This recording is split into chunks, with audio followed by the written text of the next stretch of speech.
रेशम है ना। कहते हैं ना, यत नारस्तु पूजन्ते तत्र रमन्ते देवता। क्यों करा है? क्योंकि मैं नरेंद्र मोदी जी से बहुत ज़्यादा प्रेरित हूँ। एक बार बधाई देते हैं। और महिला दिवस महिलाओं को आगे बढ़ने के लिए सरकार क्योंकि वह जन्मदाता है, सृष्टिकर्ता है, ईश्वर के बाद ये शक्ति तो वह विशिष्ट है। लेकिन नमस्कार, आप देख रहे हैं मॉर्न न्यूज़ 18 और मैं हूं सुधांशु रंजन। जैसा कि आज आप जान रहे होंगे कि आज महिला दिवस है और महिला दिवस पूरे भारत में मनाया जा रहा है महिलाओं के द्वारा। और भाजपा कार्यालय में अभी हम उपस्थित हैं पटना में। अर्चना जी और मीना खंडेलिया जी जो हैं ये भाजपा में अभी ज्वाइन की हैं और नई कार्यकर्ता उभर के आई हैं। ऐसे समाज सेवी भी हैं और खगड़िया से वार्ड पार्षद भी हैं। आइए अर्चना जी से हम पहले तो अर्चना जी, मॉर्न न्यूज़ 18 में आपका स्वागत है। आज जैसा कि महिला दिवस है और महिला दिवस पे तो भाजपा कार्यालय में मतलब महिलाओं का आज दिन है, क्या कहना चाहेंगे? मतलब अभी जो पंचायत चुनाव भी आने वाला है और महिलाओं पे जैसा उत्पीड़न का मामला आता है तो मतलब किस लहजे से आप इसको देखेंगे कि किस तरह से इसको सुधार करना चाहिए? देखिए, अब बहुत ज़्यादा अवेयरनेस आ चुकी है। ऐसा नहीं है कि बहुत कुछ सुधार की ज़रूरत है। कहते हैं ना, यत नारस्तु पूजन्ते तत्र रमन्ते देवता। सबसे पहले अगर हम अपनी पार्टी की बात करें, हम अपनी सरकार की बात करें, जिस पार्टी से हम बिलोंग करते हैं, जिस सरकार में जो सरकार हमारी अभी कार्यरत है, तो किसी को ब्लेम करना सही नहीं है कि समस्याएं हैं। ऐसा कुछ नहीं है। समस्या अपनी जगह है। आप बहुत सारी सुविधाएं दे भी देंगे तो भी थोड़ा ना कुछ तो समस्याएं रह जाएगी। तो हमारी पार्टी जो महिलाओं के लिए कार्य कर रही है, हमारी ही पार्टी है जिन्होंने महिला को सम्मान देने का कार्य किया है। आप अगर उठा के देख लें तो कोई भी ऐसी पार्टी नाम ले लीजिए, आप बता दीजिए कि कहीं हमारी पार्टी जैसा कोई भी हो जहां महिलाओं का इतना सम्मान होता हो। मुझे नहीं लगता। तो इतना सम्मान मिला है महिलाओं को। और आने वाले समय में मैं कहना चाहूँगी, जो भी थोड़ा बहुत है, मत डरो अंधियारे से भोर होने वाला है। मत डरो अंधियारे से भोर होने वाला है। सुन पा रही हूँ गर्जना, बिहार में भी महिलाओं का राज आने वाला है। बिल्कुल स्वागत है। मैं वर्तमान में अभी वार्ड पार्षद हूँ खगड़िया नगर परिषद से, और मेरी जो पृष्ठभूमि रही है राजनीतिक ही रही है, क्योंकि मेरी जो सास है वो भी 2 बार से वार्ड पार्षद रही हैं। और आज महिला दिवस पर मैंने बीजेपी ज्वाइन करा है। अब क्यों करा है? क्योंकि मैं नरेंद्र मोदी जी से बहुत ज़्यादा प्रेरित हूँ। उन्होंने जो हमारे देश के लिए कार्य किया है, इसलिए अगर मुझे अपने देश के लिए कोई कार्य करना है, अपने समाज के लिए या अपने बिहार के लिए, तो मुझे बीजेपी से ज़्यादा कोई भी सशक्त पार्टी नहीं लगती है कि मुझे बीजेपी में रहकर कार्य करना है। आज पहले तो आप सभी को महिला दिवस की हार्दिक शुभकामनाएं। और जितनी भी महिला हैं सभी को मेरा 8 मार्च जो महिला दिवस के रूप में मनाया जाता है तो उसका अभिनंदन करते हैं हम, और सभी को एक बार बधाई देते हैं। और महिला दिवस महिलाओं को आगे बढ़ने के लिए तो सरकार हम लोग की बहुत कर रही है, आगे भी कोशिश कर रही है कि हम लोग को आगे बढ़ाएं। और ये बीजेपी में खासकर जब से हम लोग पार्टी ज्वाइन किए हैं तो महिलाओं को बहुत सम्मान दिया जाता है, जो कि सम्मान की भागीदारी तो महिला हैं। आपको और सभी महिलाओं को, इनफैक्ट भारतवर्ष को महिला दिवस की ओर से सबको हार्दिक शुभकामनाएं। ऑब्वियसली महिला दिवस जो है वो हमारे मातृत्व को बहुत बड़ा सम्मान देती है और हम लोग तो चाहते हैं, जननी है। और मेरी बेटी तो ऑब्वियसली गोल्ड मेडलिस्ट है, तो मैं अपनी तरफ से बोलना चाहूँगी कि हर पेरेंट्स जो अपने अपने क्षेत्र में अपने अपने बच्चों को आगे लाएं, ताकि आगे का भविष्य बच्चे अपने हमारे देश के लिए बहुत अच्छा लेके करें। आज तो मैं अपनी तरफ से महिला दिवस के अवसर पर आप सबों को बधाई देती हूँ, पूरे देशवासियों को बधाई देती हूँ कि और हम लोग के इस कार्यालय में आज महिला दिवस के अवसर पर एक कार्यक्रम का आयोजन किया गया है, जिसमें हम सारी महिलाएं पदाधिकारीगण उपस्थित हुए हैं। बहुत खुशी की बात है।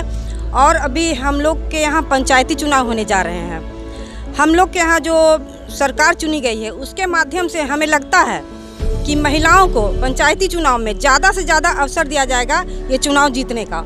और अगर ये महिलाएं चुनाव ये जीत जाती हैं तो हमें लगता है कि जो उसके बाद जो चुनाव जीत जाती महिलाएं वो अपनी तरफ से पूरा विकास करने की कोशिश करेंगी, महिलाओं के लिए अपने परिवार के लिए, अपने देश के लिए, अपने राज्य के लिए। मैं आज अंतर्राष्ट्रीय महिला दिवस पर मैं अपनी सारी बहनों को बहुत सारी बधाई और शुभकामनाएं देना चाहती हूँ। आज ही के दिन अंतर्राष्ट्रीय महिला दिवस की स्थापना हुई थी फ्रांस में, और उस दिन से ही पूरे विश्व में अंतर्राष्ट्रीय महिला दिवस मनाया जा रहा है। मुझको बेटी बचाओ बेटी पढ़ाओ का अध्यक्ष आदरणीय इस देश के यशस्वी प्रधानमंत्री जी ने बनाया। उनका ड्रीम प्रोजेक्ट है और मैं उसी पे काम करती हूँ। तो मैं बेटी को बचाने और पढ़ाने का दोनों काम करती हूँ। जब बेटी बचेगी और पढ़ेगी तो 2 घर संभालेगी, उसके बाद महिला होगी, तब जाके महिला मोर्चा कायम होगा, इसके बाद जाके सशक्तिकरण मिलेगा। जब महिलाएं सशक्त हैं, हम इसको सशक्तिकरण दिवस कहते हैं, महिलाओं के सशक्तिकरण की बात।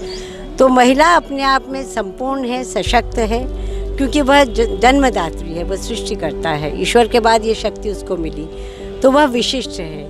लेकिन कुछ ऐसी मान्यताएं, कुछ ऐसी कुरीतियाँ, कुछ ऐसा वातावरण बन गया है, कई उसके ऐतिहासिक सामाजिक कारण हैं, जिसके कारण आज महिलाओं को अवसर नहीं मिलते और एक मिथ्या धारणाएं हैं समाज में, इसलिए वो उन कुरीतियों के कारण अपराध का, प्रताड़ना का शिकार होती है। और बहुत सारी समस्याएं हैं जिसके लिए 32-35 कानून बने हैं, लेकिन शिक्षा की कमी रही बहुत वर्षों तक। आंकड़े बढ़ रहे हैं पर अभी भी 100% तो नहीं है। तो शिक्षा के अवसर मिले, बच्चियों को पढ़ाया जाए। प्रधानमंत्री बनते ही यह बीड़ा उठाया कि बेटी पढ़ाओ बेटी बचाओ, और उन्होंने बिहार सरकार हो, भाजपा एनडीए की सरकार या केंद्र की, महिलाओं के उत्थान के लिए, उनके सुविधाओं के लिए बहुत सारे उन्होंने योजनाएं बनाई हैं, सफल हैं।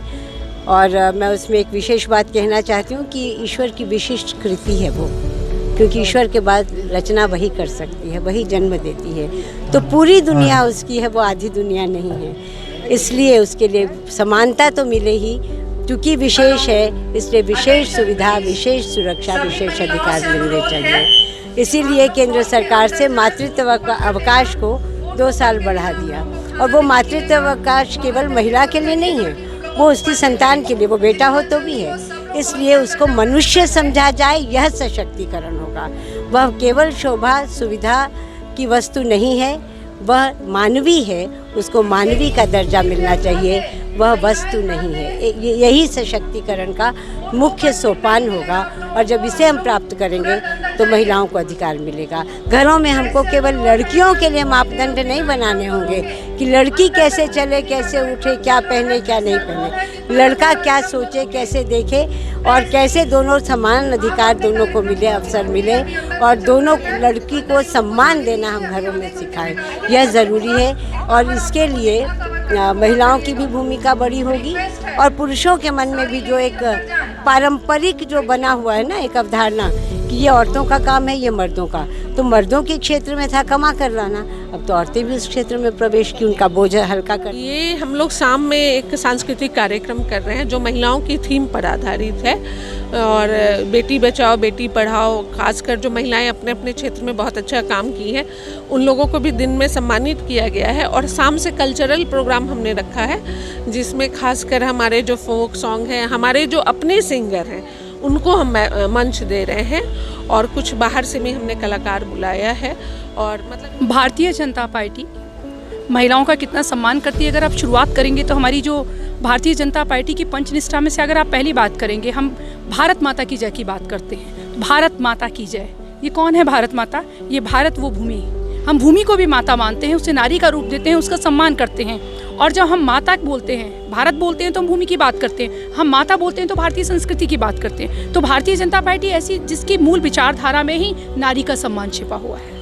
तो ऐसी पार्टी निसंदेह जब नारियों की बात करती है तो उनके सम्मान की बात करती है, उनकी अस्मिता की बात करती है। आप मानिए नरेंद्र मोदी जी को अगर देखना शुरू करेंगे, जिन्होंने बालिकाओं के जन्म से लेके और उनकी शादी होने तक उनके बारे में योजनाएं सुनिश्चित करते हैं, उनका जीवन कैसे सम्मानीय और सुरक्षित हो ये तय करते हैं। और महिला दिवस पर मैं बहनों को ये संदेश देना चाहूँगी कि भारत की जो नारी है वो श्रेष्ठ है, सर्वोच्च पद पर है।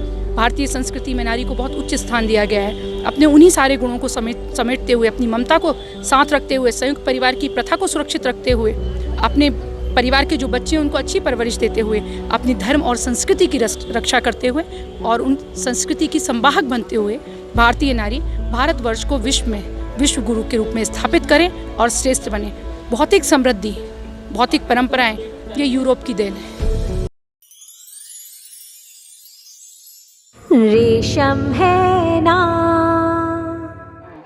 आज किड्डी पार्टी में मज़ा आ गया। You know why? Everyone is looking at my jewellery and they were saying कि कोरोना का टाइम है, पति की लॉटरी लग गई है क्या, रोज नई नई jewellery.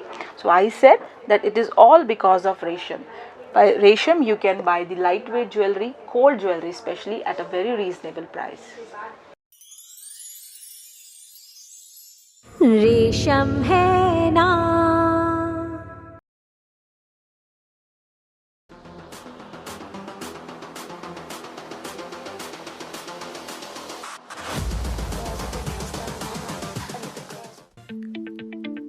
JKS Jewels Private Limited was established in 1989, owned by Mr. Jay Kishore Prasad with more than 100 skilled workers.